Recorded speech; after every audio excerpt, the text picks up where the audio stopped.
All right, so this is chapter 1, the basics of the basics. Part 2, the rook. So we'll go over how the rook moves and how important it is.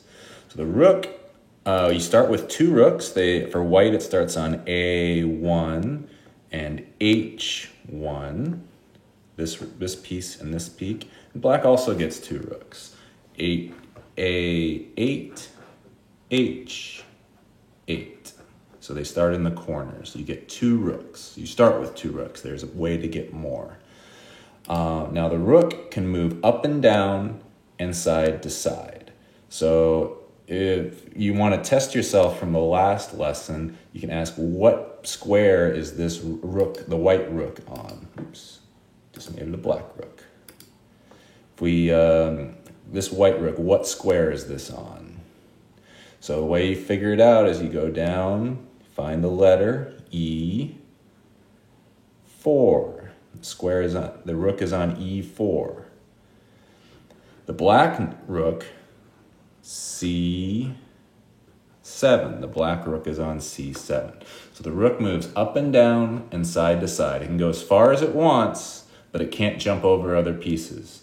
So if we look at this, so this rook can move up, down, side to side. So we could go all the way over to H4 or A4.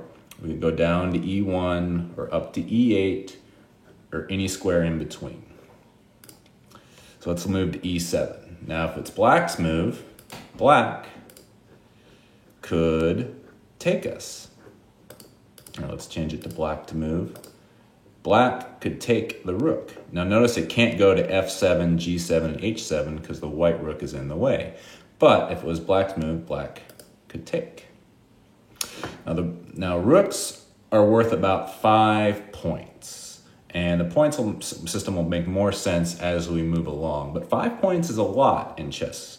In fact, there's only 2 pieces that are worth more than the rook, and that's the king and the queen. And you only get one of those when you start.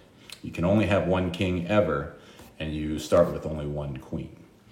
So click the top right to go to the next video, where we go over the bishop, and I'll see you next time.